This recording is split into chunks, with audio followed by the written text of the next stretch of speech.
Just to confirm, can you see the slides?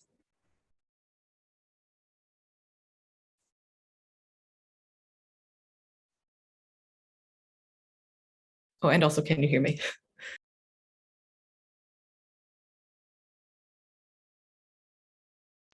All right, fantastic. Should I begin? Okay, fantastic. So hello, everyone. Good afternoon. I'm very excited to be able to hear so many amazing talks today and to share my own work with you all. I'm Adriana Ellis. I'm a PhD candidate at the University of Toronto, and my research focuses on public execution and popular culture, civic ritual, that kind of thing. But I also do work on pedagogy, research, digital heritage, and today I'll be speaking to you about immersive storytelling in pedagogy, research, and project promotion. I'm very excited to be here. As creators of digital heritage projects, many of you are deeply familiar with the use of immersion and immersive technologies. During my time interning with the St. Andrews Open Virtual Worlds Group in 2013 and 2014, I was able to see the power and potential of this technology, how school children fell over themselves with excitement to interact with the reconstructions, and by that I mean to fire virtual cannons, and how my peers, undergraduates at the time, were fascinated by the rebuilding of history that they were able to witness. This experience inspired my particular style of teaching, a form of immersive, engaged pedagogy I have termed resonant pedagogy. In essence, this technique uses play, games, and immersive experiences, such as soundscapes, to create a learning environment that feels comfortable, non-judgmental, and safe, so that students actively engage with the historical material and integrate it in a more immediate, deep, and critical fashion.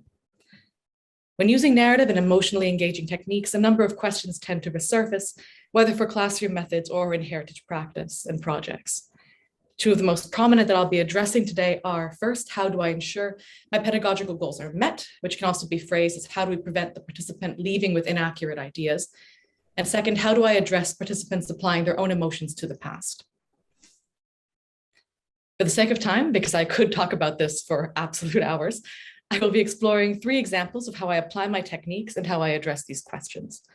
First will be an activity used in my classroom.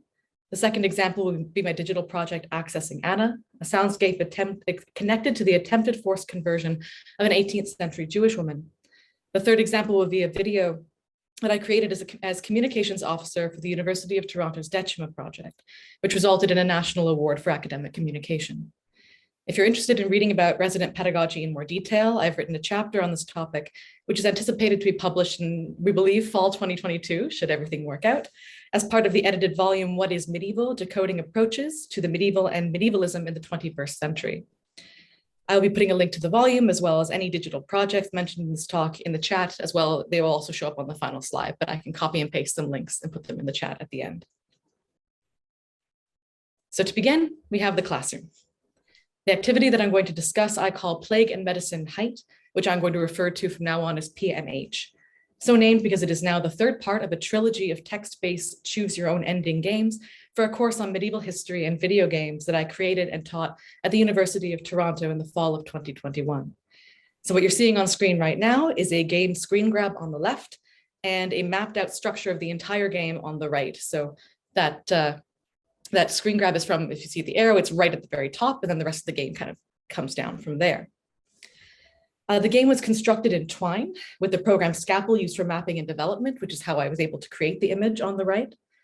Essentially, you play as a cloth merchant in plague-stricken Florence, so approximately 1348. And your goal is to survive while making choices that your daily life throws at you. For example, leaving your house to get food. Unless you are extremely lucky, you're going to get the plague.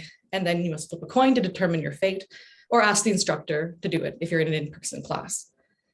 PMH was originally created in 2018 as a standalone during my first experience as a teaching assistant. I was given a challenging classroom layout. So picture rows of bolted down forward-facing chairs for use for a small discussion group. So not exactly conducive. And as a result of this layout, the regular icebreaker activities, they just weren't doing anything to help the group bond and break down that kind of barrier the classroom was creating. By the end of the class, when they're playing this game, during the week focused on plague, I introduced the PMH activity and had them play in groups. And by the end of the class, the ice had definitely been broken and the students were laughing and joking together. Following this experience, I expanded the game to include 2 prequels that allow students to play the lead up to the plague outbreak as well. Deploying this game and other game and play-related activities early in each new term proved highly effective for both in-person and virtual teaching, quickly laying the foundations for my ideal classroom dynamic. Most students are still surprised by the use of a game in what they perceive as a serious classroom setting, and this is particularly prominent if the activity is actually called a game directly. The introduction of PMH immediately signaled to them that my class followed rules that were differed from what they were used to, which primed the students to be open for the unusual and creative. The use of video games also recalls the popular historical video games that many students play in their free time, and that inspire increasing numbers to study history in the first place. According to an article in The Atlantic published only 3 months ago, the game Europa Universalis was a major factor in why a high number of students enrolled in history courses at Cornell. Creating and using a video game in the classroom connects the material and the learning experience to the students' lived experiences. And then by asking them to play, you invite their ideas, their thoughts, and their perspectives with low stakes, because the term game implies fun, which also implies no judgment or evaluation and a freedom of expression. Though, of course, a full definition of the terms game and fun are elusive and incredibly individual. While creating this classroom environment, I'm also constantly addressing the 2 critical questions. I feel that they really go hand in hand. The pedagogical goals, of course, are to convey certain information about the historical topic, but they are also to help students realize that their ideas deserve to be heard and taken seriously, and that their perspectives and experiences are valuable. I believe that it is impossible to divorce emotional and lived experience from our interactions with history, and therefore I engage with them in my methodologies in order to make the participant highly aware of their emotional engagement, and therefore more likely to critically analyze their reactions. With the play game activity, being in the classroom is a powerful tool that helps me guide and work with my students' reactions and emotions in the moment. This activity asks students to directly engage with their emotions, as well as those that they think would have existed in history. Before they start this game in their groups, I ask the class to come up with emotional reactions they think that may have driven people who lived at the time. And then I ask each group to choose an emotion to drive their choices and then to play the game. Once they're done, they pick another emotion and then they repeat until the time is up. Afterwards, I would lead in-person classes in a discussion of which emotions they chose, why, and how their interpretations of the past connected to what actually happened. For virtual groups, this discussion was converted into a series of discussion board questions. Some of the emotions they chose were quite interesting, or the motivations. One of them was quite literally just wanton destruction. And a few of the groups chose that as their first choice, which was quite an interesting discussion to have afterwards. Not only does this process make historical information more personal and narrativized, which means it's more likely to be retained, but it also guides students in the process of how to apply critical, emotional, and sensory methodologies in both to history and also to their own engagement with historical material. I've seen this result in some of my students' reactions to the discussion questions. 2 examples of student responses to the question, when you played this game, was that history? Questions, there's more than one. Could it be counted as an academic approach to the study of history or as part of one? Why or why not? Are as follows. Student C's response was, the game was eerily similar to the past 6 months in an almost frightening way. This was my first time experiencing history in a fun manner and I thoroughly enjoyed it. In my opinion, this is part of a well-rounded approach to history. While primary secondary source analysis makes up the bulk of the history undergraduate program, I find it can become tedious and almost one-dimensional after a certain point. And student D responded with, I found myself shocked at times when I believed I did everything correctly and still caught the plague. It really helped my understanding of how confusing it must have been for people at the time who had no idea what was happening to them. I'm unsure if this would be considered history, but maybe because I have a more traditional understanding of the word history. If I push my understanding beyond the academic methods of history, then I would agree that this game teaches us the perspective of people during the Black Death, but in a more modern and progressive way. One can compare this to reading the firsthand account of someone living during this time period, but the game actually allows you to make choices, something that is lacking in our traditional accounts of history. So both of these answers here have been shortened and condensed for relevance. Oh, not quite yet, my apologies. Student C was not the only one who linked the game to their experiences with COVID, and this kind of connection occurred in a number of other activities as well. In these answers, you can also see students reevaluating their definitions of history and thinking about their own understanding of what a subject is supposed to look like. This result helps to balance out and spotlight the projection of modern emotion onto the past, which is going to happen to some extent, regardless of intention or awareness. I'm now going to move to my second example, the Accessing Anna project. This project is a sonic walkthrough of 9 of the 12 days Anna del Monte was held in the Casa di Catecumeni, the conversion house, in Rome during 1749. Over this time, those who held her, ostensibly for her own good, tormented her, hoping to convince her to convert to Christianity. Once she returned to the ghetto unconverted, she wrote a diary of her experience, which her brother edited and published after her death. The soundscape is meant to be experienced in conjunction with a paper that provides an in-depth sensory reading of what Anna was living through each day. However, even on its own, the sonic walkthrough takes key moments from Anna's experience and interprets them sensorially for the participant in order to encourage an integration of physical, emotional perspective. The deeply emotional nature of this project and the potential for emotional appropriation and projection meant that I was extremely careful when crafting the soundscape, constantly aware of the 2 questions that we've been discussing. Though many aspects of this project reflect methodological elements that also occur in PMH, the game, there is one central difference that is the foundation of my approach here, which student D actually mentioned earlier when stating that PMH actually allows you to make choices, something that is lacking in our traditional accounts of history. Nowhere in Accessing Anna are you allowed to make choices, while at the same time, the use of second-person perspective means that you are placed directly in Anna's position, as if you are experiencing the effects of the character's interactions directly. So to demonstrate, I'm going to play a short excerpt of day 9 of Anna's stay in the conversion house, which shouldn't have begun quite yet. Good. So what you're seeing on screen right now is the text from Anna's diary directly that was adapted for the soundscape, and some brief content warnings for what you're about to hear in case anyone wishes to turn the sound off. And I'll begin speaking again when it's finished. The clip contains sudden, loud, and overlapping sounds, descriptions of anti-Semitism, and descriptions of sensory overload and panic. It's about a minute long. All day they have been preaching at you. Just as the footsteps of one fade away, 3 more enter your room. They come right next to you. Their hands hover over your eyes, so all you can see are their fingers. Their bodies surround you.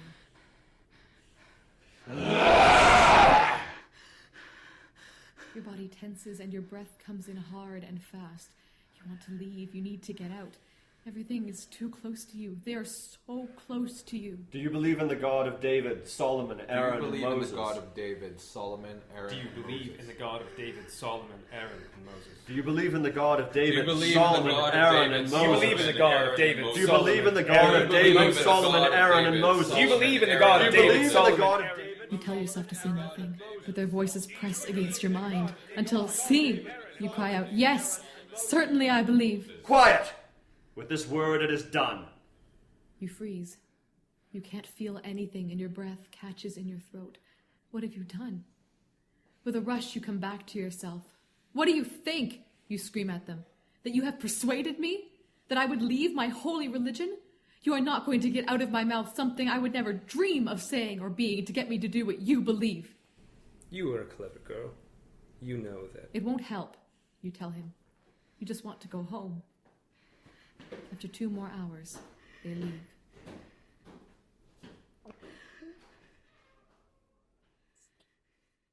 So it's one thing to read the phrase, "they made an infernal noise," and another to hear the sound of 3 men roaring in your ears. I accidentally scared myself with that segment when I was editing the project, even though I had not only scripted it, but recorded the sound and I knew it was coming. When I played this just now, it was quieter on my end than when I was running it earlier, so hopefully you're able to hear the whole thing. The use of second person was key to my method of addressing the critical question of participant emotional engagement. As when writing PMH, which also uses second person, as most first-person player games do, I followed a differentiation outlined by Sylvan Tompkins, who defined affect as organized sets of physiological responses which generate feedback that is experienced as either positive or negative. The positive and negative responses are what I would list as emotions, which are one's personal responses to physical stimuli. So to give you a brief example of what I mean, someone with chronic pain can experience their condition physically through symptoms such as muscle tension, shortness of breath, dizziness, and increased adrenaline, all of which are also physical symptoms of anxiety. The symptoms themselves are the affect, but whether the individual who experiences them feels anxious depends on their emotional response. In a similar way, my writing in both PMH and Accessing Anna is designed to mimic affect response by using phrases like your stomach goes cold and your hands clench. The only times I do describe emotions directly in accessing Anna are when the emotions are outside the realm of regular experience, for example, something like despair. Combining this writing style, second-person perspective, and the inability to change anything happening in Anna's narrative creates a form of active witnessing, which has also been used in the Canadian Digital Oral Histories for Reconciliation project. You are forced to sit with your own emotional responses, aware that they are your own, because the repeated use of the word you in the experience is a grounding tool to prevent the participant from connecting too deeply to being Anna herself, while simultaneously hearing a historical breakdown of what happened to this young woman 273 years ago. There's no way to control whether listeners will go on to read the diary itself, or once it's hopefully published, the paper that examines the further details of Anna's experience. But this way, the personal nature of emotional response is reiterated and the historical details are provided. But as with PMH, they are conveyed in a way that psychologists have indicated is much more likely to form long-term memories. In a way, this kind of engagement with Anna's diary is what her brother Tranquillo had hoped for when he published it, that his edits would help to turn his sister's suffering into an emotional appeal for Jewish emancipation. In the last 2 minutes of my talk, I'd like to turn to my third example, my work in historical project promotion. Since May 2021, I've been the communications manager for the University of Toronto's Decima project, the full name of which is the Digitally Encoded Census Information and Mapping Archive. This project took an 18th century map of Florence and overlaid it on the modern day streets of Florence using georeferencing and the program ArcGIS, and then populated the map with data from 3 16th and 17th century censuses. Depending on the layer selected, individuals can click on houses and see who lived there, what they worked as, and who else lived there with them, along with a variety of other information. My job is to promote the project, creating newsletters, tweeting about our developments, and networking with other projects. I also created a 3-minute video designed to outline how the website worked and describe the potential of the platform. To do this, I created an evocative soundscape, one designed to create a particular atmosphere rather than for deep historical accuracy, and use a narrative-heavy intro into my voiceover, mirroring the progression I use in my pedagogical practice. Decima submitted the video to Canada's Social Sciences and Humanities Council, SSHRC for short, as part of a competition on what they call academic storytelling, conveying dense academic material to the general public in clear and engaging ways, while still ensuring that the material is expressed in depth. When I became a finalist, I had to then write a 3-minute speech that conveyed the same material in a different way and to present it with only practical props. I chose to use 2 images to make my points clearer, but otherwise to employ the same techniques: second-person imagery, the verbal evocation of space, and sensory engagement through affect. I ended up with this opening paragraph. For a moment, imagine yourself on a street in Florence, Italy. The cobbles are hard under your feet, and you can feel the sun warming your face as you tilt your head up to the great marble dome of the cathedral curving over the rooftops. When you look down once again, the tall pillars of the Museum of Anthropology and Ethnology greet you. All around is the bustle of people, the groan of carts, and the soft tolling of bells, but you keep looking at the pillars. And slowly they seem to melt away until what remains is a small Renaissance storefront with a young woman smiling and beckoning you inside. Happily, this speech was chosen as one of the 5 national winners. The blend of storytelling, immersion, and technology has such incredible potential for the heritage industry, education, and academia as a whole. Not only will we be able to explore new depths of research, but we have a chance to provide participants and students with memorable, powerful experiences of history that highlight the impact of their own voices and perspectives and leave them thinking much more deeply, or more deeply, about their relationship with the past. Thank you very much. Tak.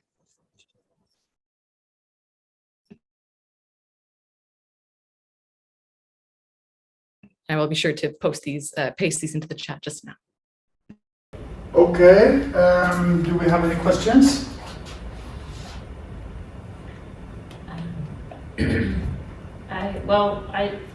Sorry. You have a question?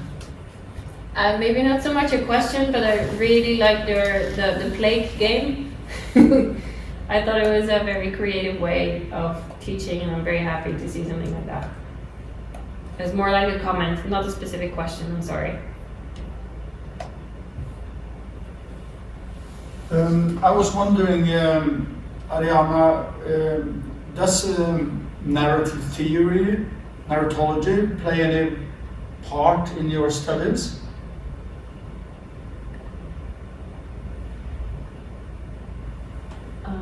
She's muted, I think.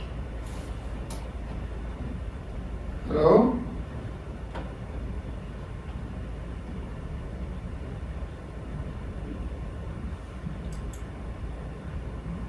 Adriana, can you hear us?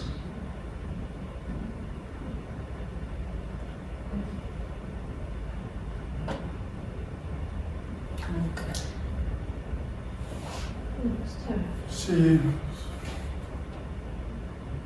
then we should go to the next presenter, which we just have to see if she is online. Mary Morrison, are you online?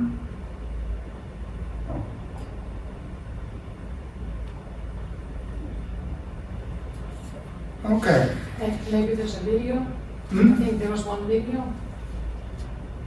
One pre-recorded session. I haven't heard anything about that. Okay. I was only informed that she was going to do a Zoom presentation. It's virtual. Okay, we'll see if she maybe logs on later. But then we just have to go to Katarina. Okay. Yeah. And you're going to talk about storytelling creates business opportunity in Värmland. Yes. And welcome. Thank you. The floor is yours. Yeah, and I will try to get everything right here on the screen.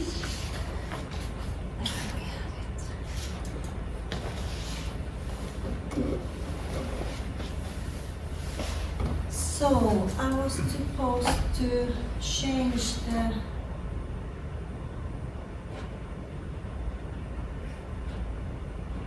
Share screen. share screen.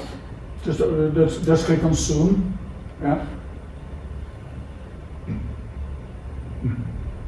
There. From the other one. There. Can you help me? Oh, good.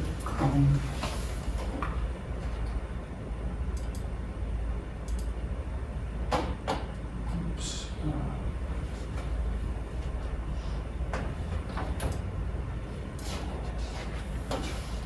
What happened to which mode is this Zoom now?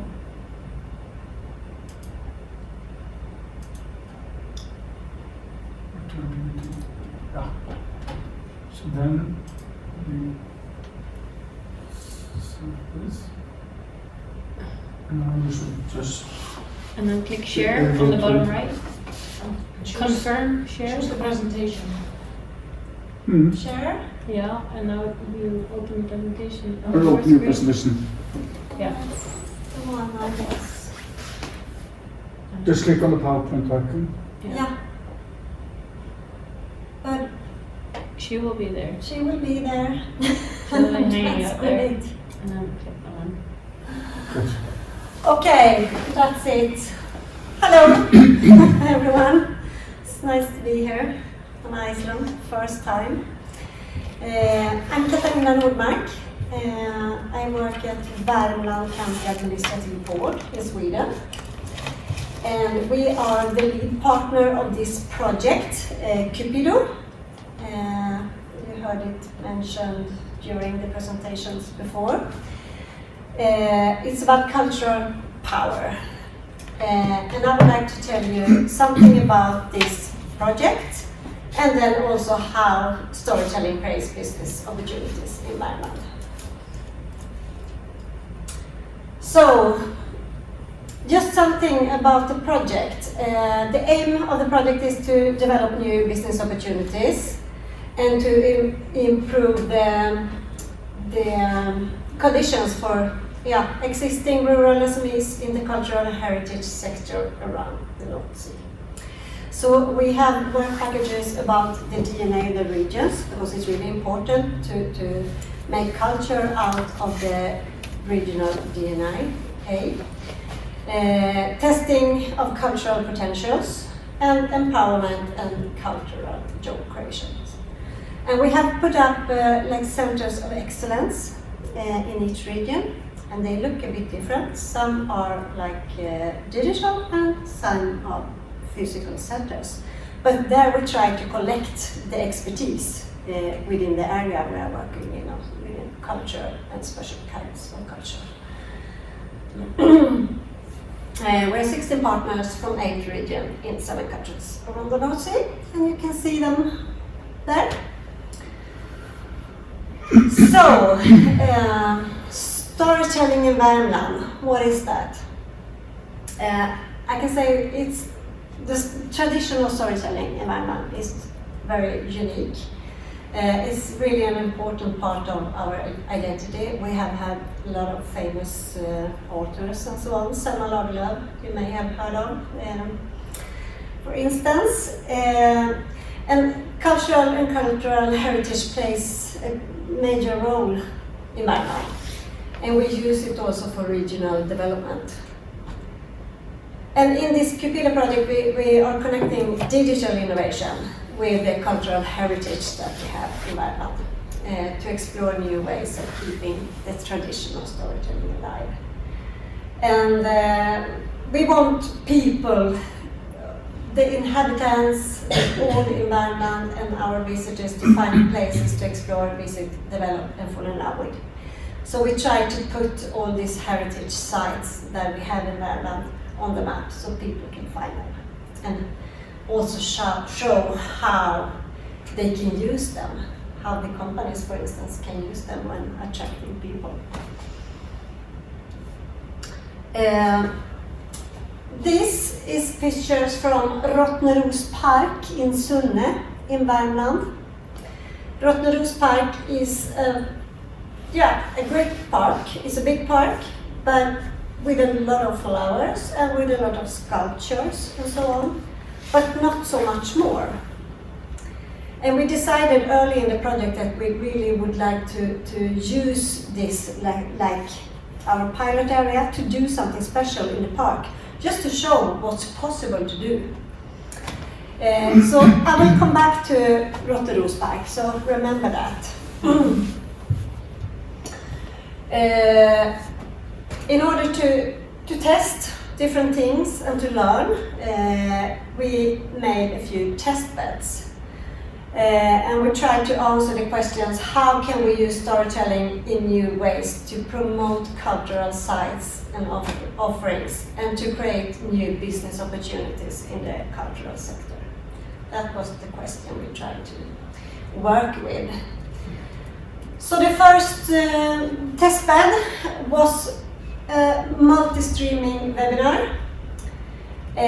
So we conducted a webinar on the topic how to create and stream your cultural event on digital platforms. That was our start. It was published on Facebook and reached 2,400 viewers. Not so much, but still a start. The second test bed was about multi-streaming of event. And we organized a live event that we streamed, multi-streamed on social medias. So it was like a dance event with a jury, and we also had like a graffiti artist performing live. And we reached over 5,000 viewers, so that was a bit better than the last one. But it generated a lot of good results because we got new collaborations between the participating companies because we used small local companies in Värmland, and this was quite new for them, so they learned a lot. So they have really used the skills afterwards. So that was very positive for us. And also Corona came, and then it was even more better to be there, to have a digital presence. So the third test bed we did, we called it Together, Organized and Under Control. And it was about Västanå Theater. It's a small regional theater located at Rottneros Park. They are really famous for the theaters they have during the summer months, but because they are all historical, they are plays from Selma Lagerlöf and so on, a local place. But during the pandemic, they couldn't perform live, so we decided that we could help them to be present online instead. So with support from PHIVE, they did a live Facebook event with a film release, like a teaser. And they got close to 40,000 viewers at Facebook and YouTube in days after the release. Sorry, they're having a problem with the sound on Zoom. He's trying to connect the mic. Jag lägger bara det sen.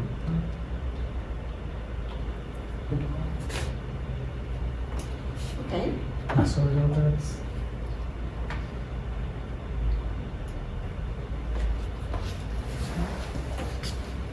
Maybe we can check the Should chat. I continue or? If we check the chat, maybe people can say if they hear something. If you can ask the audience online, can you hear something? And then check the chat window. You can type something. Are we Går det inte på något sätt? So, could you do it? Yeah.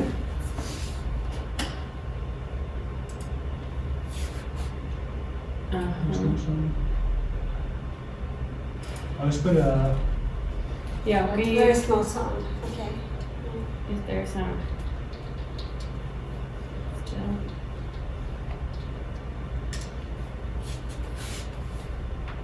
Question mark maybe? That was good.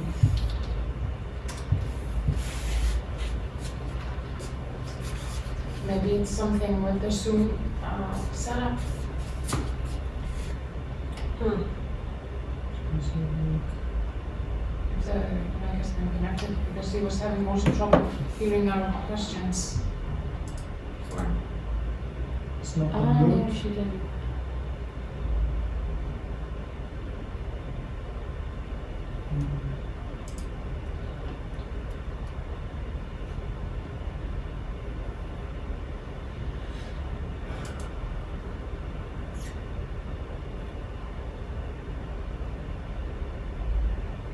Share sound. Maybe it works now. Can you ask again on the chat? So can you hear me now? So maybe you can write in the chat.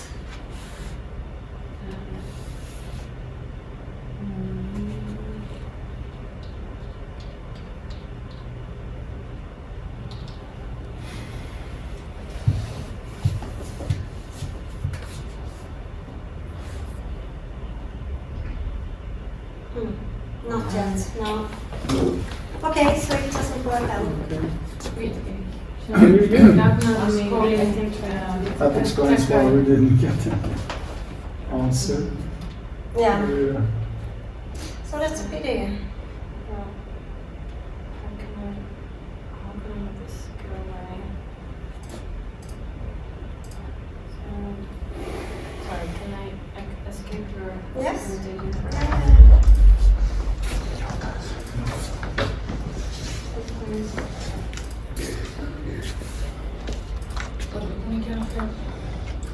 Ser du? Det är helst en fiskskål. Ja, det är ett fest. Ja, det är det. Okej. I förra ögonblicket var det helst fiskskål. But maybe we should just continue because this will be Yeah. this is recorded and it will be Yes. available later. So Yeah. I think we should just continue. Yeah, I'm sorry, but if it's recorded, then if the microphone is not working, it's not recorded either. Oh, shit. Vänta, mikrofonen cigarett. Well, we have a recording here too. Sko, ef þetta er inn á Zoominu, Ja. þá er spurning hvað er valið sem mikrofónum fyrir. Excuse me, the iPhone is sound on? The sound is on, yes. Okay, so But did it's you not, record? It's not the best sound, I guess. But not the best sound, no, but Ekki þetta. ekki þetta. Það er hérna, það er þessi. Hérna. Þetta er ykkur hana. yeah, like the president said, There's always some trouble with. Ja, här ser. Bra, klockan och mor i efter.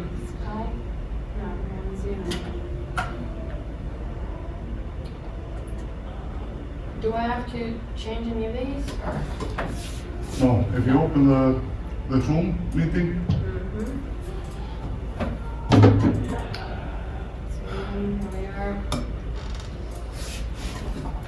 Vad är det X-skram?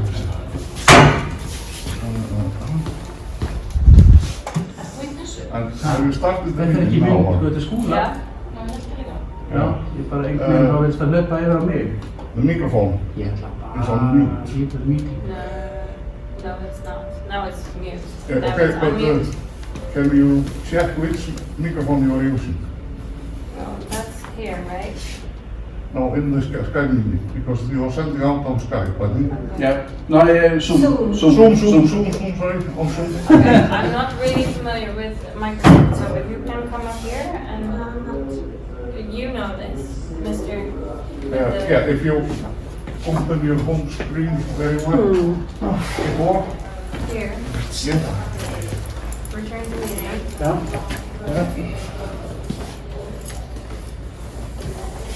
Please have the link.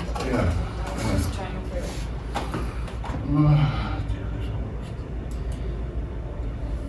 Stereo mix, desktop microphone. This one. Have you started the meeting?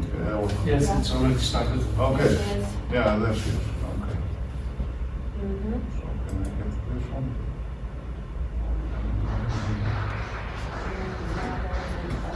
Kan du få sätta in? Yeah. So what button for it there?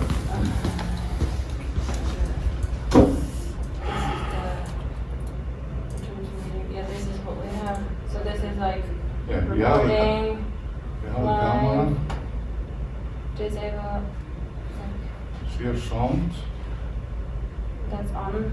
Okay, just try to Select sharing sound mode, mono stereo. Recording in progress. just check that.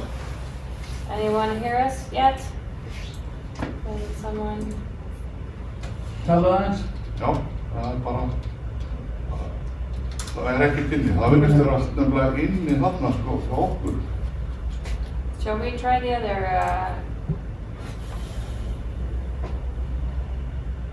Yeah, this is a speaker, Microphone, desktop, stereo mic.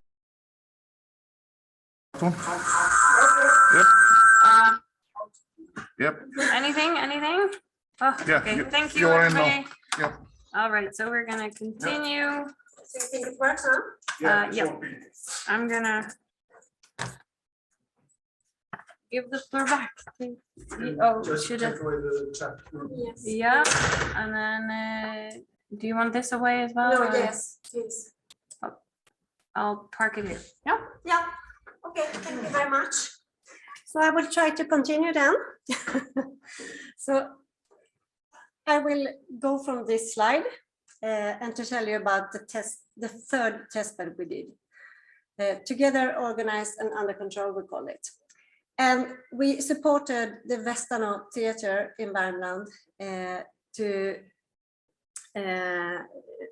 to help them with an online event to promote their show for the next year, because COVID came and they couldn't do it with a live audience.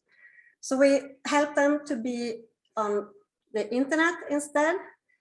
And it was really a success because they got close to 40,000 viewers at Facebook and YouTube within days after the release.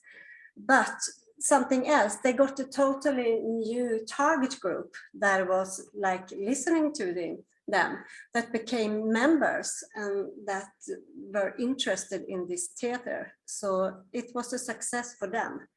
And they also continued to do their Christmas show online. So they are online nowadays. We like that. Are you sorry, move the mouse? Yeah, and click somewhere. Yeah, and now use the arrow. Yeah, okay. So after all these test beds, we used the experiences from the test beds and started up like a cross-border cooperation together with the Nordmark municipality in Norway. And we called like the event Light Without Borders. And the idea was to use like 3D mapping with a 360 projection on a facade, together with a live dance performance by the local youth cultural schools in both Nome and Värmland. And I mean, we have done these facade shows before, but we have never done it together with a live performance at the same time. So in Norway, they had the event during COVID, so they had to live stream it. They couldn't bring in an audience, so they streamed it, and it worked very well. But in Värmland, it was just when Corona started to go down a bit, we were allowed to bring in 600 people in the audience, and we did, and we could have had lots more because the queues were long and we had to say, sorry, it's full.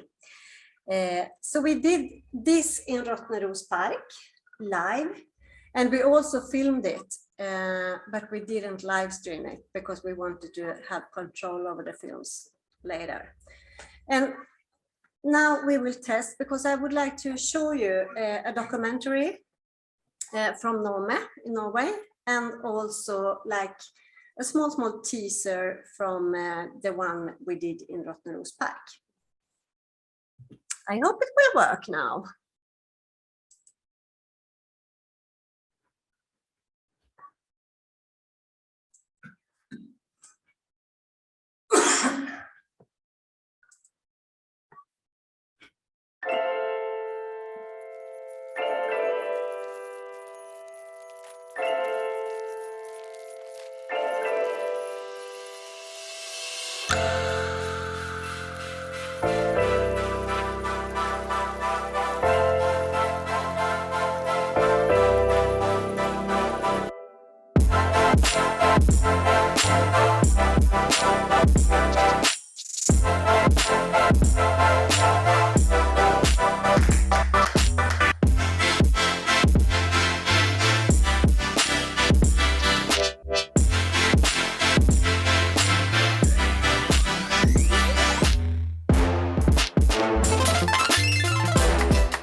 So that was the event in Nome, and you can see it's a lot of work behind it.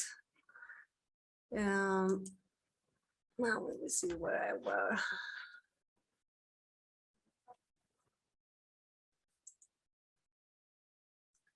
No. Can I go back, yes? Or I have to open it again, maybe? Yeah. Oh, no. I want to go back. And I would also like to show you the teaser from Värmland. I hope it works.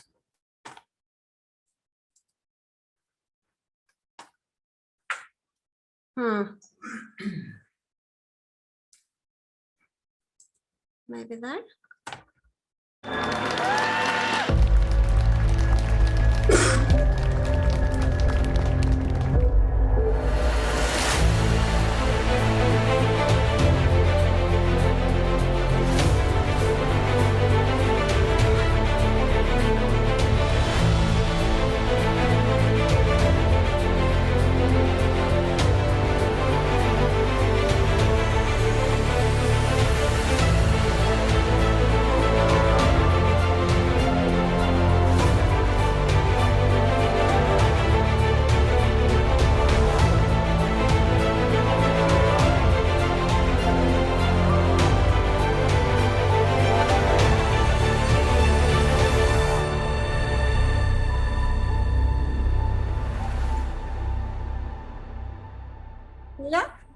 of it. And you can imagine there's a lot of work behind it because we were telling stories of Selma Lagerlöf. And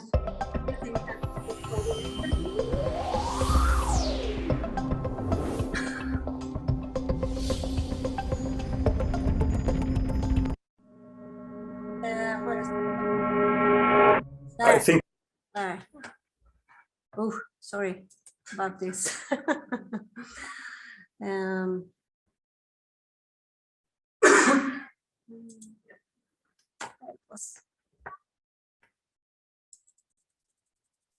But it was a great success, and we want to do it again, and you can do it on other buildings. Now we used mansions, but it can be done almost everywhere. And it's also nice with the digital combined with the physical dance. So we want to continue to try new things. One plan we have is to use the mansion on Alster Trädgård, is where Gustaf Fröding were born, to make like an AR experience there to see how he lived and so on.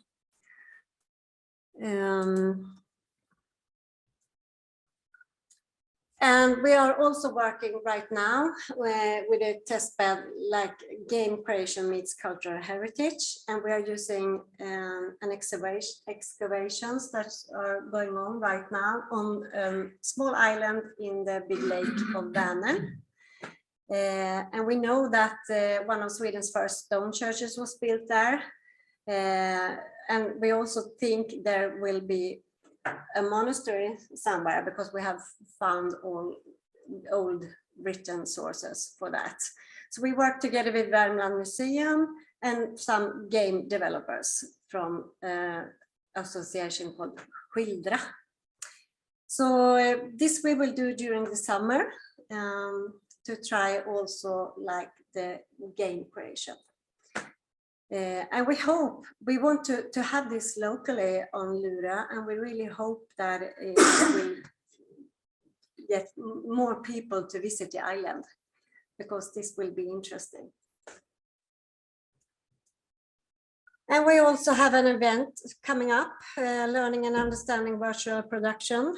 It's rapidly developing into new exciting things if you use it also in the cultural heritage sector.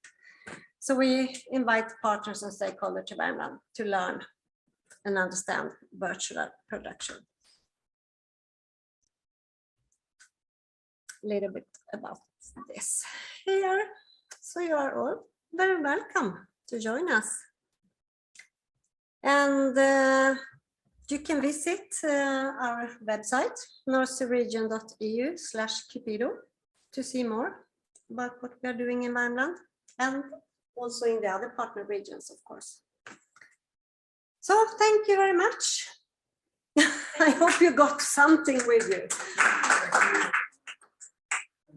Sorry about the sound problem. Yeah. Interruption. Yes. Any questions? No, I'm just happy to see, these things. I think it's really nice to see that there's a different kind of celebrating heritage and cultural heritage through these live events.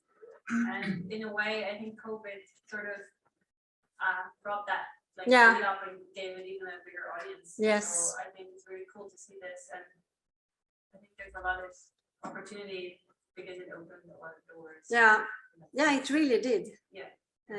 Because lots of small cultural organizations have never tested before to use digital tools. So this was something new, and they realized, oh, wow, this is working, and we can get a totally new target group to these events. So yeah, thank you. Thank you. Can you just quick?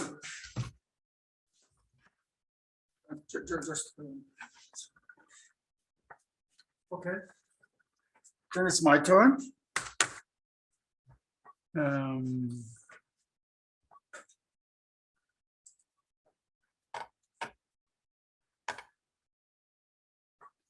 I'm going to talk about augmented reality storytelling, cultural heritage dissemination. This is a an ongoing long-term project. We started out in 2008, exploring AR storytelling. My background is in the humanities from literary theory, and I'm trying to use the knowledge base in the humanities to inform this type of development. So we are very much focused on what we may call meaningware. That's the genre, conventions, the textual patterns, everything related to the humanities, subject matters familiar to the humanities.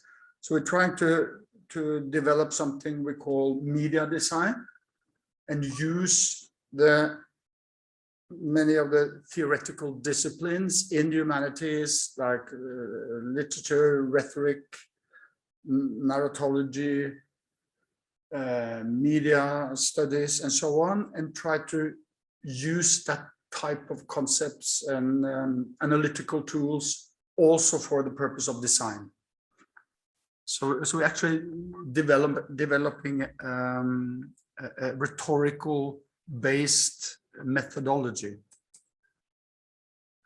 So I'm going to talk about, this section is about immersion and storytelling. AR, of course, is not technically immersive because it's not a type of technology that is with the presentation, the display, sound, and the visuals are detached from the real world. It's mixed reality, so it's a mixing of the virtual and the real. So I'm going to go quickly through some of the examples and things we have been working on, starting early on with just static environments and going to more dynamic environments. That is from building, reconstructions of buildings to historical action and events. And exploring the way that not just the temporal dimension, but also the spatial dimension of narratives, because that's really important with location-based media, since it plays based and move in a landscape. So the type of AR that we are developing is called indirect augmented reality. That means that we don't have the mixing on the screen, at the foot of the screen. We have a full screen. So the mixing happens between the display and the real environment. So this is from a simulation that we did in Rome. And here is one of the first we did with the Oseberg Viking ship in 2008. A lot has happened. You can see the resolution of this. This ship is not very big. At that time, we could have 7,000 triangles displayed on the screen in a decent frame rate, 25 frames per second. Today, with an iPad or iPhone or similar tablets and smartphones on the Android platform, we can probably have more than a million triangles. And at the same time, we also have increased to 60 frames per second to really make it possible to represent the movement of the device. So here is an early version of the Roman Forum AR simulation. This is basically a reconstruction of the Forum as it may have looked in 29 BC.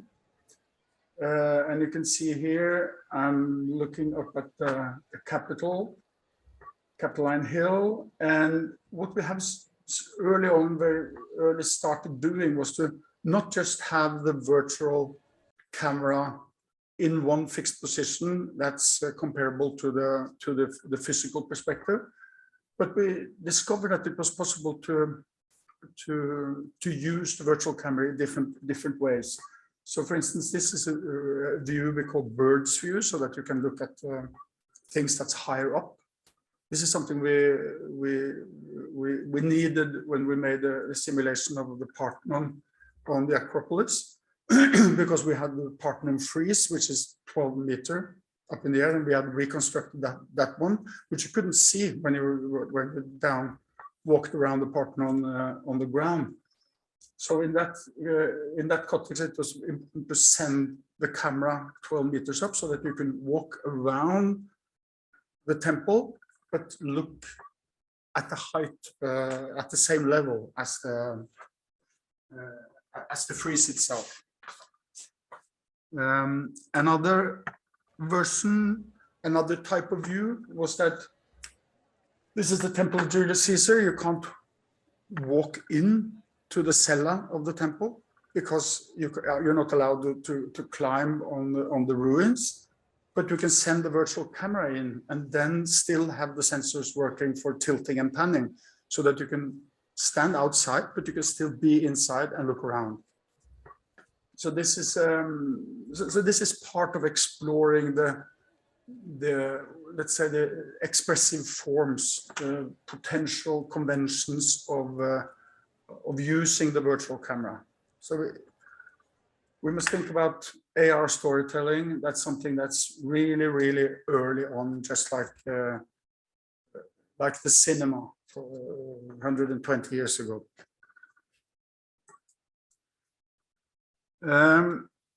What we did also with the Roman Forum was that we had a typical flashback movement. We had first, you saw this the Temple of Julius Caesar in 29 BC. That was erected by Octavian, later Emperor Augustus. But then we could go back in time to see what had happened in that spot. And we go back in time to March the 17th, 44 BC, when Mark Antony holds his eulogy for Julius Caesar on the rostra. Just after, and then we move a few hours, flash forward to when the mob cremated Caesar, and then it was erected an altar, and that altar is now in front of the rest of the temple itself. So here we have a flashback, flash forward typical movement that you very often see in narratives. But what happens here is that we also have a spatial movement, because we start here, but then we move up to the rostra to see Antony's speech, and then we go back again to see the cremation, and then we also go forward in time. And this is very different from traditional storytelling, because you have this this spatial movement, which is not something we're used to in literature and, for instance, film and television. In 2014, the hardware was getting better and better, so we wanted to explore animations, and then we made a simulation of the Via Appia Antica, so that when you walk along a 1 kilometer stretch of the Via Appia, you first see what it was like in 320 AD. Then you go back in time to 71 BC. That's when Crassus crucified 6,000 of the Spartacus slave soldiers along the Via Appia. And then we have another year for the last part, where where Julius Caesar, according to Cicero, is on his way from the Bay of Naples to a meeting in the Senate. So he is crossing by, and that's what we try to animate. So here you can see, of course, very This is 8 years ago, very rudimentary animations. But you can see how the sensors are working. So we get the right orientation. Here's an attempt at showing Caesar's entourage. Only 50 soldiers. In reality, it was more like 3,000. But of course, we couldn't have more than only a few soldiers. But they have individual traits, and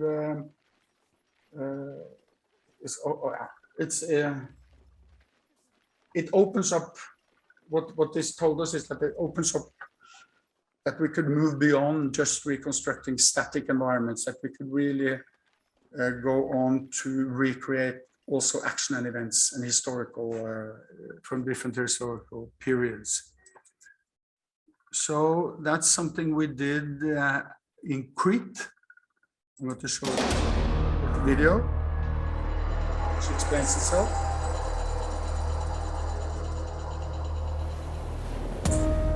On Crete's west coast, enclosed by steep rocky cliffs, is the archaeological site of ancient Phalasana. The city of Phalasana was built as a fortified harbour in the 4th century BC as part of a plan to prevent Alexander the Great's empire from further expansion. Continued excavations have revealed fascinating chapters from the city's dramatic history. Today, the ruins and remains of this unique ancient port are on dry land and difficult to understand for the untrained eye.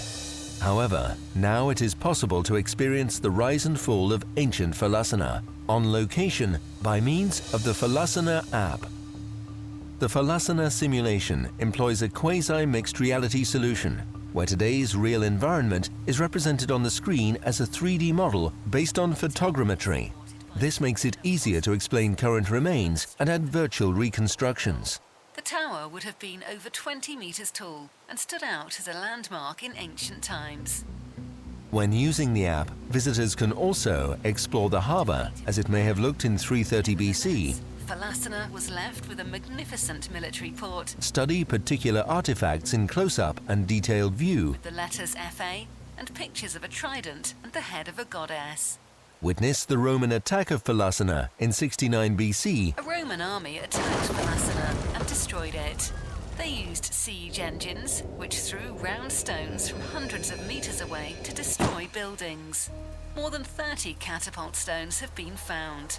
This stone has the Roman inscription XX, indicating that it weighed 20 pounds. And consult map view for easy navigation. So here again, we try to reconstruct an historical event, which was the Roman destruction of Phalasana, based on the archaeological evidence. They found more than 50 catapult stones inside the harbor with Roman, a lot of Roman inscriptions.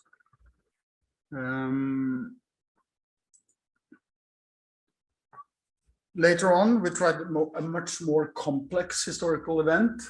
The D-Day landing in Normandy in 6th of June 1944. I'm going to show you a video about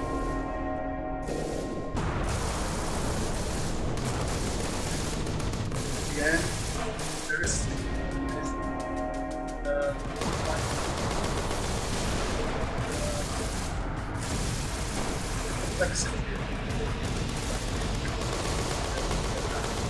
The Allied invasion of German-occupied Western Europe was the largest military maneuver the world had ever witnessed. Thousands of rockets were launched not far from the shore. Aiming was difficult in the choppy sea. None of the rockets reached the beach obstacles, nor the German defenses. The first soldiers to arrive were a landing craft of engineers.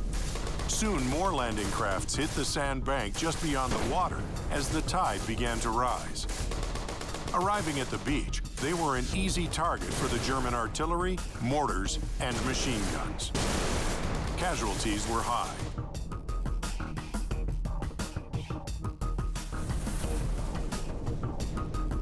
We have an experience mode that follows the follows the historical event compressed in time, of course. But we try to make the background information available in a very smooth way so that you can dive into the background information and return to the narrative, to the historical event with more information, and in that way enrich the experience of the story, of the history. With tracking these applications, so every session that's the app has, we can track and see where people have been walking, which actions they have been doing inside the system. You can see here walking back and forth here. That's before there was a high tide. This one is low tide, so you can walk further out. And here are several sessions on top of each other. So you can see a pattern in how they are using the application. Very informative to get that type of feedback, because then you understand how you can do changes, for instance, to the system based on that feedback. Place history is something that intrigues me, and we're back here at Falasana, a simulation that we created last year from the Second World War. That too, because there is what's called a shipwreck lying close to the shore in the ancient harbor.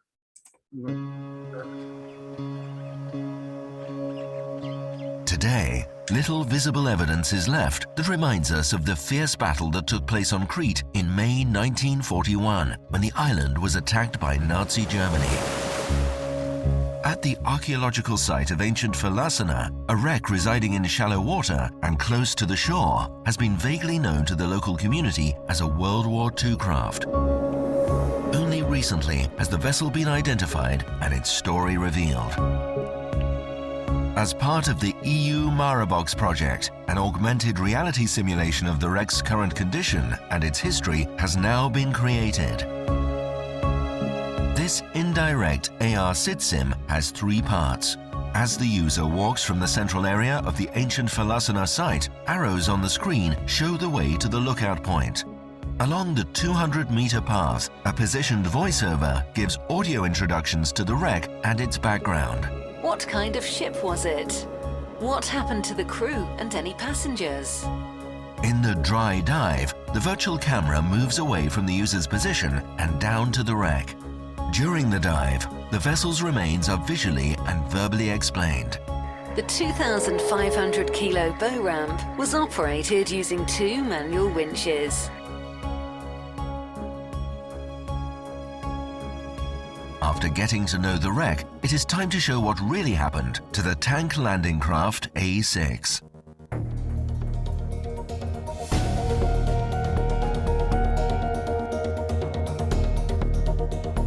A German fighter aircraft shadowing the cargo planes notices the partially hidden craft. The pilot briefly strafes the ship with his machine guns. The attack causes little damage, other than a few more holes in the canvas. The plane moves away, leaving the men to the silence of the cove once again.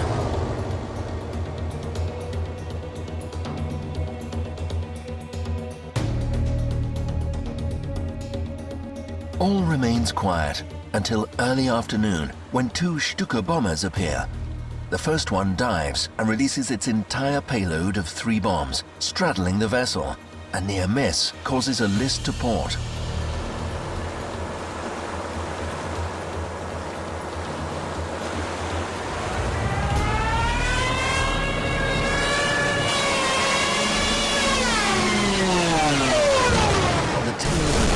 Comes the second Stuka, scoring a direct hit amidships on the now exposed starboard side. The fuel tanks explode, immediately sending flames and clouds of black smoke billowing into the air. John and his crew helplessly watch on from their nearby cave shelters. But this time we weren't successful, and after several bombings, 1 bomb hit us amidships. And we went up in smoke and flames, and that was the end of the story. So again, we're trying to combine the reconstruction of the historical event based on the evidence, archaeological evidence, but at the same time also explain and make available the wreck itself through the dry diving. And dry diving and using these 3D environments as interface to scanned archaeological artifact is something we did in another case study in the same Meijer project. That's the final. One day, in the last quarter of the 5th century BC, a merchant ship heavily loaded with wine was traversing the waters near the sporadic islands of Alonissos and Peristera in the Aegean Sea. Unfortunately, the ship met its fate that day and was not discovered until almost 2,500 years later. The ship's fate was unknown until a fisherman, Dimitri Mavrikis, happened upon it. Dr. Elpida Hajidake excavated the wreck and discovered archaeological evidence that changed our understanding of shipbuilding and maritime craftsmanship in ancient times. Co-funded by the Marabox and Bifrost projects and based on Dr. Hajidake's excavations, possible events leading up to the ship's demise have now been reconstructed as an augmented reality-situated documentary to be explored and experienced on location. The excavations uncovered many beautiful and well-preserved artifacts, amphoras from Mende and Skoupelos, as well as black glazed tableware from Athens were the main cargo, in addition to items from the crew's personal belongings. The archaeological findings also showed that the ship had been on fire before it capsized. The amphoras indicate that the ship most probably sailed from northern Greece through Chalkidiki, and that the last port of call was the island of Skoupelos. The augmented reality-situated simulation is designed to be used with a smartphone or tablet from the shores of Alonissos and Peristera, or from a boat in the vicinity of the ancient ship's final navigation route. The experimental app then simulates the proposed closing hours of the ship's last voyage. After starting from Skoupelos under sunny skies, the weather quickly changes. Wind and waves increase, and dark heavy clouds gather above. A thunderstorm is approaching fast. The crew tries to navigate the ship into safer waters, but suddenly lightning strikes the mast with devastating consequences.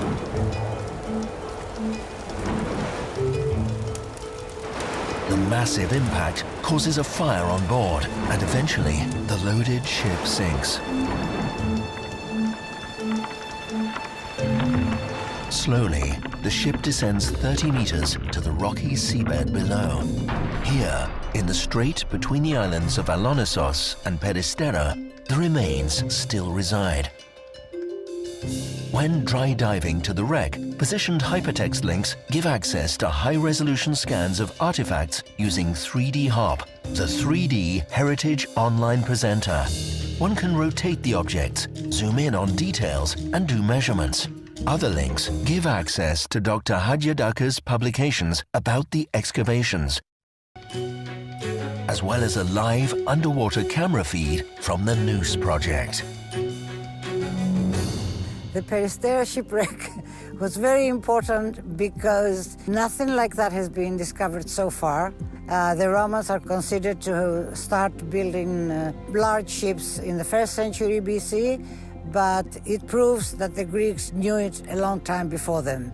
And I just hope that someday I will go back and find out what type of a ship it was. So at the moment, I'm closing now. At the moment, we're working on using positioning indoors so that you can be both outside and inside. This is a case study we had a couple of years ago in at the Calmeca Museum in Mexico City, where you have a real staircase down in the basement. And so we reconstructed the old center of Tenochtitlan, and then you can also walk out to the street and with the reconstruction of the ancient Tenochtitlan. Last week, we did a test in Portugal, also with indoor positioning, indoor and outdoor, at the Forte de Pamogo. And the indoor positioning is really getting precise now. So it's challenging because it uses both the laser scanner and photographic information. And it's a problem with the light that's changing throughout the day and so on. But it has a lot of potential. And this is very interesting for museums, open air museum, where you can go in and out and so on. So yeah, I'm just jumping over that. Okay, that's my presentation. And then it's Lemke. Yeah. You just. It's very interesting to see, because this is kind of things we would like to do with the Alsters Hergård, the AR thing. So you can use your phone to just see how it was. So quite similar thing. Thank you. The floor is yours. Yeah. Storytelling in other realities. I think we're on topic there. Huh? So a little bit about me. I am a designer. So my background is in design and I create experiences. I'm an interaction designer specifically, which means I very much look at the interaction between audiences and the things that we create for museums and exhibitions. So this is a very briefly kind of things that we do. I work for a company. I'm not related to a university of some sorts. So I thought it might be nice to start with that point of view. So my starting point is always the experience of our audience. And we do that by telling stories related to loads of different topics. But today I'll be talking about virtual reality and augmented and mixed reality. So very briefly, I think we've been there. We've been talking about it this morning. VR, AR, MR, XR, there's lots of letters here. But what we're doing is when we are in a real space, a real environment, adding virtual objects to the real environment, or virtual reality, which is a virtual environment with virtual objects, everything, virtual.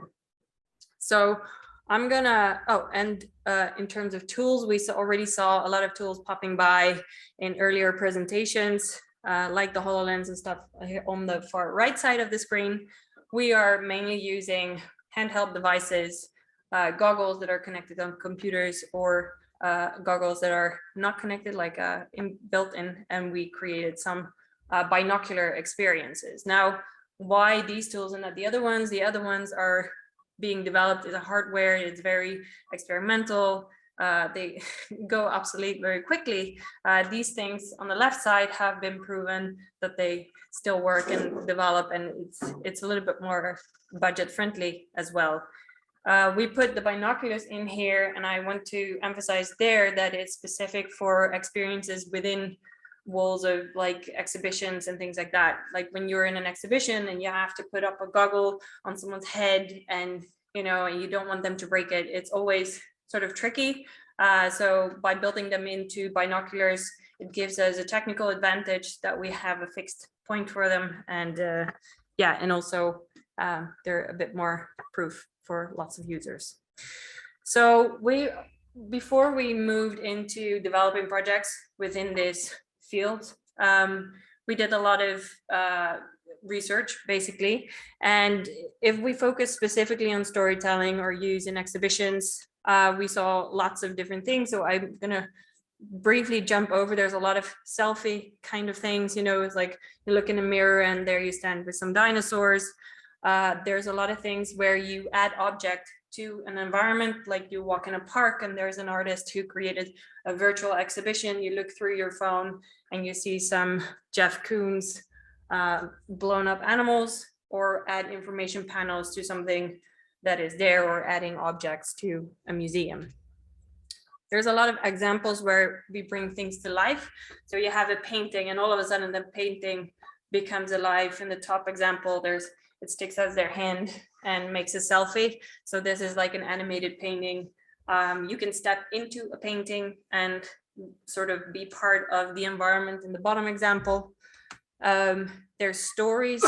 This is very interesting because the top example here is where you put on VR headset and you can see that the character here is very low defined, very cheaply made, but the audio here is a real recording of something, and basically you take the place of this person who is experiencing being a prisoner in Guantanamo Bay. So this is actually virtual reality used for journalism, and it's very much focused on empathizing with certain subjects, which I think is very interesting and has a lot of potential. The bottom one is from HoloLens. It's about like what's the sea level rise when you're standing on Times Square. So you look up and you can see all these boats floating above your head.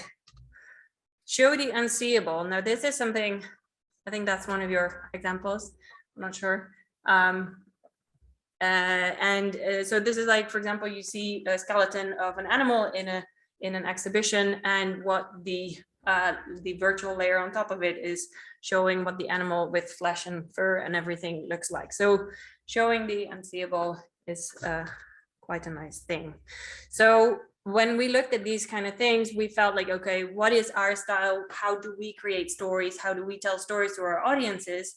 And what of all the examples that we saw, what do we like and do we not like so much? So what we didn't like is like when you are in an exhibition and you show something virtual, if it pulls you out of your environment, right? So I'm here, something about this, and it's about something entirely different. So maybe it's not adding to a story. It's it's maybe environment or story related, and then you go into virtual augmented something, and it's sort of pull you out on this of the story that you're experiencing. Also, moving attention away where you are. We want you to look there, and then you put on a thing or a goggle and you're out in space while we're here. And unrelated objects, like why adding those things that are not necessary, and also virtual objects that might be better in real life. Sometimes we see a lot of signs or something that we think like, well, a sign looks better in real life. So clutter. So what we really did like is make it part of what's there, right? So you have an environment already. Whatever you add to that environment should add to that story and connect to the here and now where we are. Revealing the unseeable, I think, is really beautiful, and especially with heritage, you can reveal different times and add that to the environment and bringing things to life. So we have 4 projects, or 5 actually, and I just want to say almost all of them are just opening this year. So a lot of the footage that I have is made with phones because we haven't had time yet to properly document our projects. But I would really like to share some of the things that we've been doing. So the first one is Borgersøgerskap here downtown in Adelstræti. It's a mixed reality project. It is the settlement exhibition where there is a very old Viking longhouse, and it's under the ground, and there is now a tunnel, and it adds to a new exhibition where we have a model of Reykjavik downtown, an old dirt road, and this model is very fine, very detailed, and very beautifully made. And you can see it all on that side. You can see sort of the size of it, and it's 1906. So this is very specific and very important. Now, if we look at the setting where we are in a museum, we are indoors. It's a model of downtown Reykjavik of 1906, which is very specific. And what we wanted to show was live at the time. Now, we already have this model, and this model is so beautiful. It is the centerpiece of the exhibition where we are at. So what we didn't want to do is sort of move away from the model and do something entirely different. We wanted to create something on top of this model here. So the idea here, the concept was like, what if you stood here? What would they talk about? How did they look? And who were these people who were walking up and down the street back at the time? And we really like this idea of eavesdropping into 1906. So, you know, when you walk down the shopping street, right, and you go into a shop, you do your thing, you come back, you kind of drop back onto the main street, and you have all these people passing by, they're chatting, and you might sort of drop in the middle of a conversation. And we really like to use this concept to explore in this environment. So we placed 2 binoculars on either side of the model, and within this model we placed different stories. So here you can see, looking through the binocular, here you can see one of the stories playing. So we had a total of, well, I'm not going to name a number, I think 10, 15 stories that we have created and written together with the people from the exhibition, and have been recorded with voice actors. So we created a number of scenes that took place on the streets, in the gardens, in this time. Now, this, what you see, is the real model, and you can zoom in, and the thing that we did, the audio is really poor. So as you look, you're basically sort of looking for a nice story that you want to explore. You can then zoom into that story, and what happens is that your view, your vision sort of like zooms and travels to that specific story. But while you do that, we pull the sound towards you, right? So as you're just scanning everything, it's like sort of a muffled sound. You don't really understand what they're saying, but we sort of enhance this sort of experience by, while you zoom in, you see something coming closer and you start to hear the discussion of what they're saying. Now, it is augmented reality, which we demonstrate here, where you can see, if I hold my hand in front of the camera, I can see that only the people are virtual and the model is still the real thing. So as I'm scanning the model, I can still see my friend standing on the other side. And that way we keep people in the room connected to this model. So that is one project. It just opened a few weeks ago. So you're very welcome to have a look. It's downtown. Now, this is something that we were showcasing downstairs. This is something completely different. It is climate change education for youth. It's a VR application that we made. So this is a game, and it teaches about climate change. But the focus here was not so much, again, to create a narrative of like, it happened so many years ago, too much CO2, like from this sort of very scientific perspective. Because we always say, well, the youth, you know, the new generation, they're first of all the ones who have to deal with it. And second of all, they also are the ones who need to clean up after us, basically. So we wanted to step away from that narrative a little bit and focus more of like, instead of how we got there, to what can we do about it? Because there seems to be a lack of education within that realm. So why did we do VR? Well, this is something that will be traveling to different kinds of schools, classrooms, gyms, conference halls, like we are here now. So it is a virtual experience. So that way, everything you see is virtual. But in terms of climate change education, what we learned through reading research is the most effective tools here are for people to debate. So to be able to talk to each other, to empathize with each other, and be able to convince each other. So to get to a solution together. So that's why we created a group experience. So it's like 5 people together, you can still hear each other, you can still talk to each other. So it's sort of, you know, virtually, it's all virtual, like what you see is virtual, but you can still hear people in the right, like in the real space. Now, what is a ton of CO2? How are we actually doing right now? And what can we do? Was sort of questions that we wanted to answer. So we wanted to empower them to debate and make collective decisions. Now, this is a game.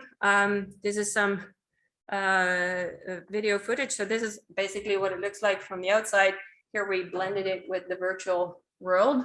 And this is what they actually see during the game. Now, it wouldn't be a game if there wouldn't be an angle to it, right? So if we just say every action that we present to you is like, oh yes, let's save the world, let's do everything. But there's always the other side of an action, right?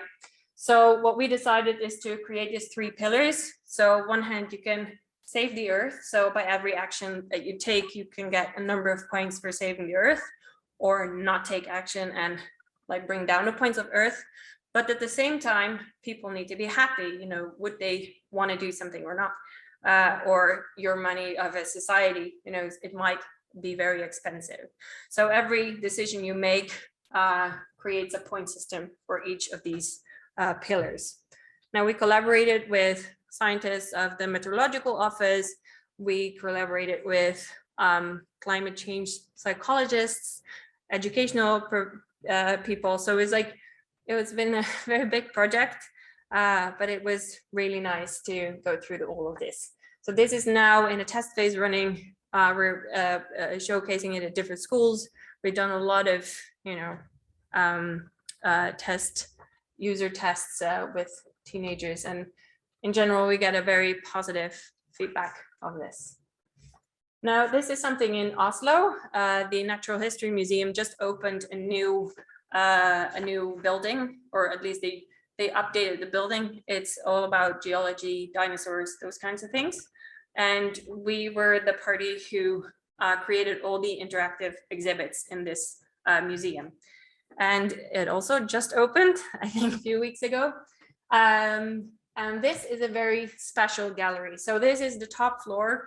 We've been through all the dinosaurs and all the fossils, and the top floor focuses on Earth. What is it that makes Earth Earth, right? So we have convection currents in the inner Earth. We have our ocean currents on the globe. We have our weather systems, our magnetic field, and all these kind of dynamic systems make up Earth the way she is.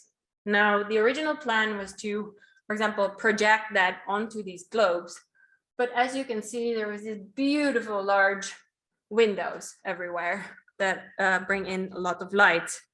So what we created was a mixed reality experience here that allowed us to impose on these globes these actual dynamic systems that we were wanting to show.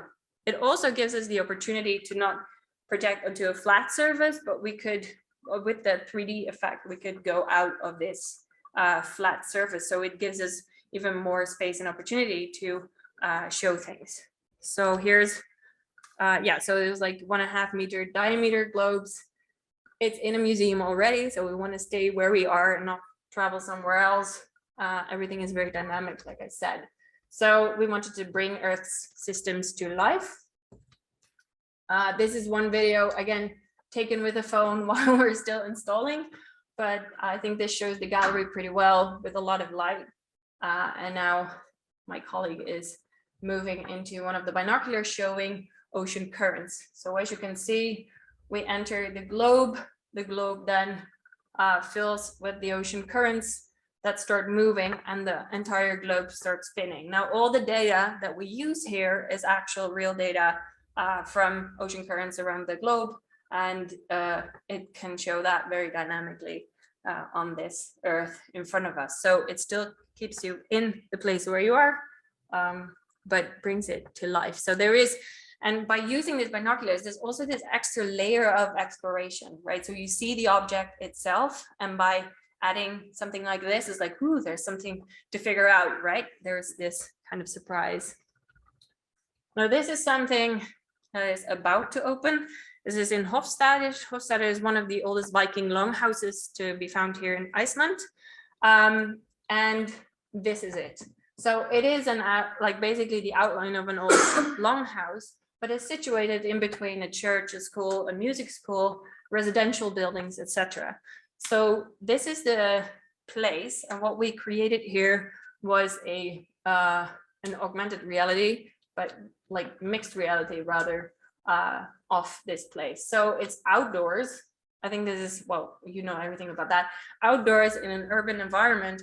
So there is access to electricity, actually. that is an important point for us. And we wanted to show what life would have been like. So it's based on research. Archaeologists have done the research, of course, based on like old manuscripts, everything together. We recreated this picture of what this site might have been like. So who lived here? What were their day-to-day activities? And we wanted to travel to the Viking times in Hofstadter. Now, what we are creating are actually binoculars that are in place, accessible and free to anyone. And through those binoculars, you basically transition into these times. So this is the actual site. And this is still of the video that we created, where there's a lot of people walking and doing things. Now you can already see that these are real people. We often, like we've done more historical approaches like this, and we often collaborate with groups of enthusiasts who impersonate like Viking times or role playing, and they are very enthusiastic to come and act for us. And also it gives a really real atmosphere to it. So this is a demo of what we're seeing. So here we're looking around in the space where we are, and then we transition to the longhouse. So this is the longhouse built on the spot where it was, and we can see the environment, what it might have looked like back then. So we added more trees, we removed all the buildings, we still stayed true to the like the relief and the environment of this place. Now, because it's actually on location in a binocular connected to, electricity and a computer, we can create very high definition images because the computing power, we have that in our computer. So this is like one of those things to keep in mind. And here it transitions back again to where we are. Now for Thingvellir this is opening or releasing soon, like next week or something. This is our national park. I believe you might be familiar with it.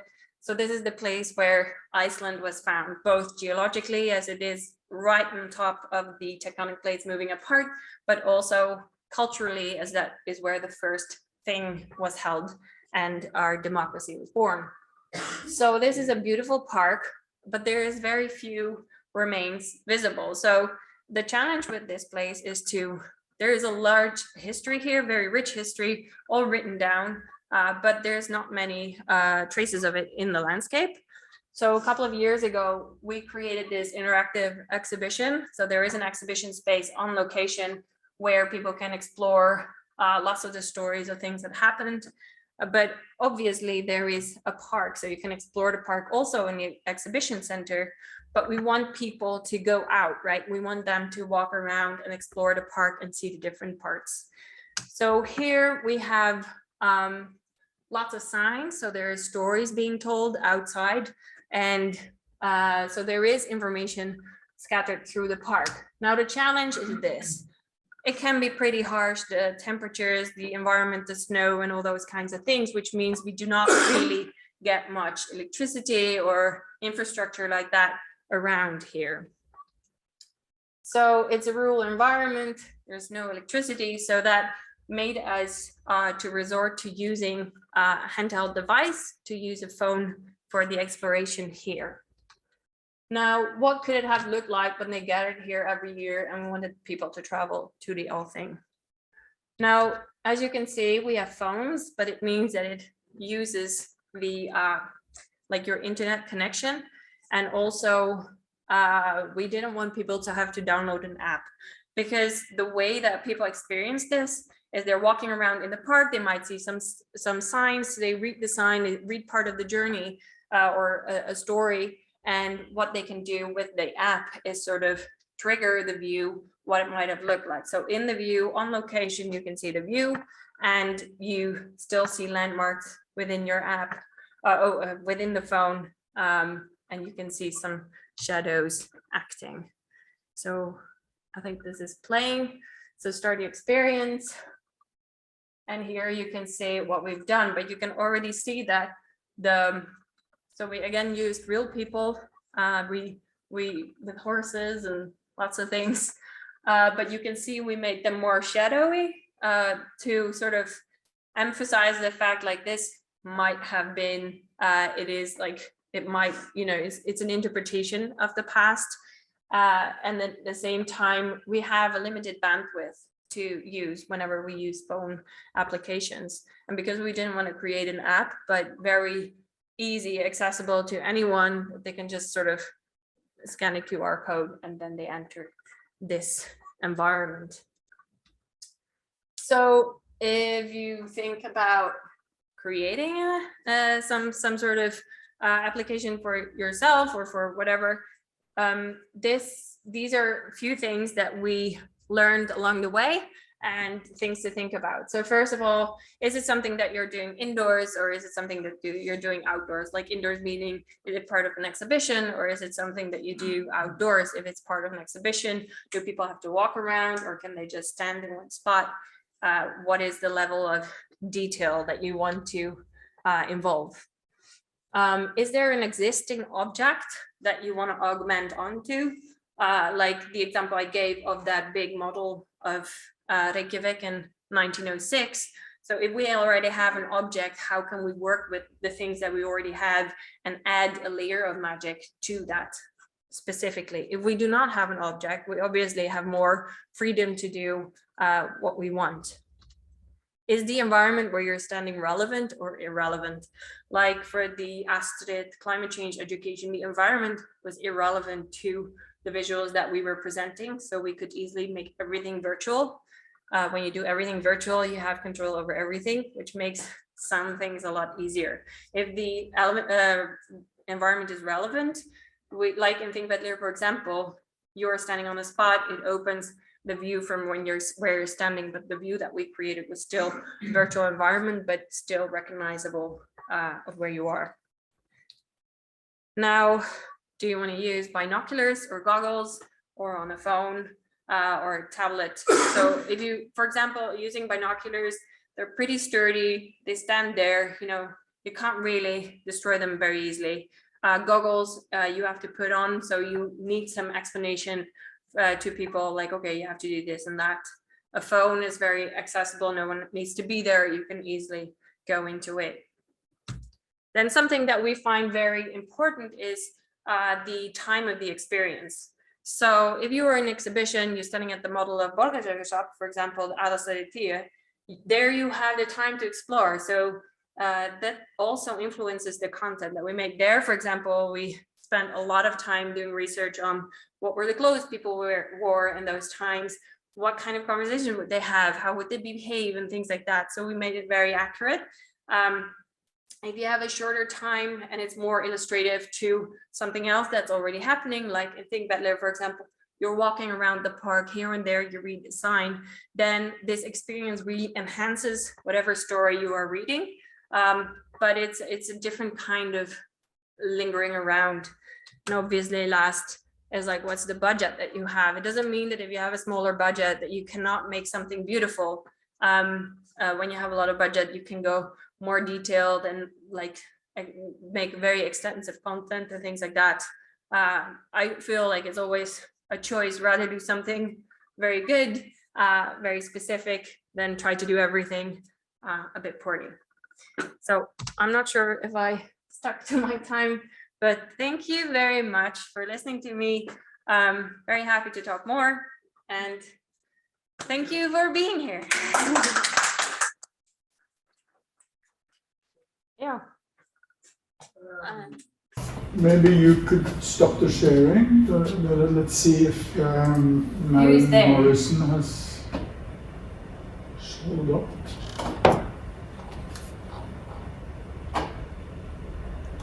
Who are we looking for? Mary Morrison? No, Mary. she's not. No, I asked Schoolie about it. They're not coming, but they will record their session and put it with the recordings. Do we have it? No. No. Okay. Okay. Thank you. Thank you.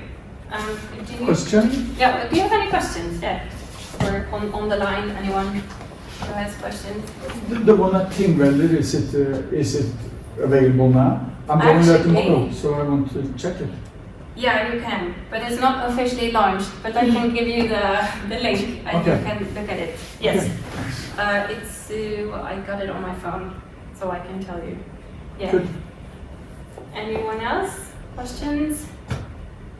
Not a question, but an observation. I really liked what you've done at ThinkVec there, where you said you wanted to keep it lower bandwidth so that people are shadows rather than being in detail. That's a really nice idea, I think. Yeah, it's like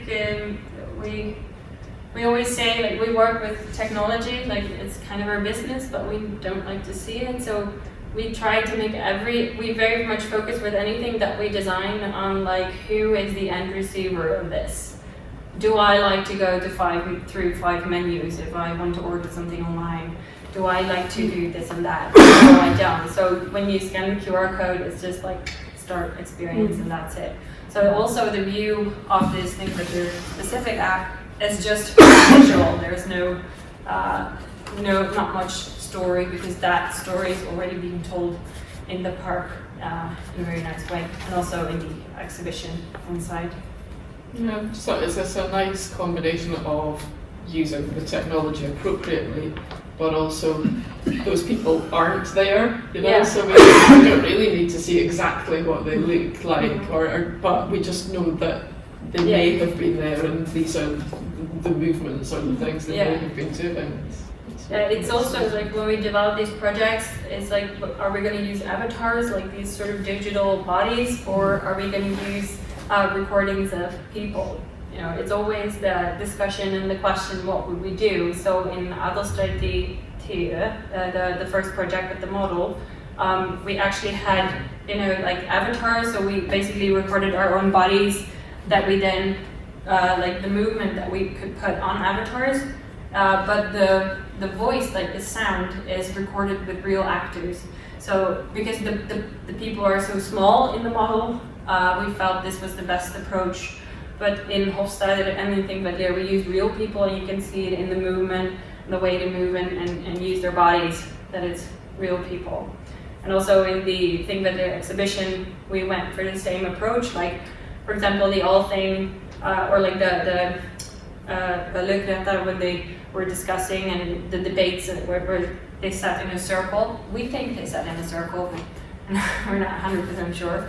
So when we created there, we created also some virtual approach of this. So you could look down and could see the whole thing from above and what were everybody's roles. But then we have some columns that also show a virtual version of this, where you take place of the perspective of one of the persons present, but we deliberately created everybody there. Even though we recorded everybody in real person, we made everybody sort of ghostly.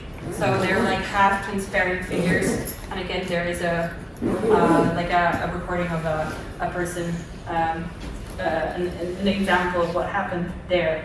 But again, making the people semi-transparent to sort of show that it's an interpretation. Yeah. Sorry, I will leave the stage. Okay. Right. Then we just. I guess. Then we just close it. I'm going to answer. Ariana that yes, we could hear her. Yeah, we could hear her.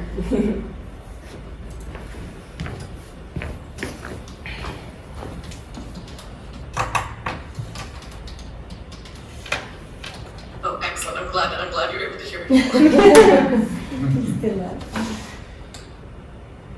Okay. Thank you for participating, both in reality here and online. Thank you very much.